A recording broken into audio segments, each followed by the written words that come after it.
অবশেষে বিয়ের পিঁড়িতে বসলেন তৌহিদ উদ্দিন আফ্রিদি। নিজের পছন্দের প্রেমিকা রিসাকে বিয়ে করলেন তিনি। রিসার সঙ্গে আফ্রিদির বেশ কয়েক বছরই বন্ধুত্ব ছিল। পরবর্তীতে তাদের প্রেমের গুঞ্জন শোনা যায়। রিসা এবং রোজা দুই যমজ বোন, যার মধ্যে রোজা বড় এবং রিসা ছোট। রোজার আগেই বিয়ে হয়ে গিয়েছে এবং আজকে তৌহিদ আফ্রিদির সঙ্গে বিয়ে হয়েছে রিসার। জানা গিয়েছে রিসা এবং রোজার পরিবারের সঙ্গে তৌহিদ আফ্রিদির পরিবারেরও ভালো সম্পর্ক ছিল।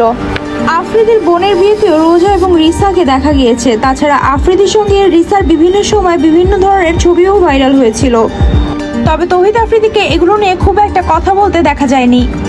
জানা গিয়েছে খুব কম মানুষ নিয়ে আফ্রিদির বিয়ের অনুষ্ঠানে সম্পূর্ণ হয়েছে।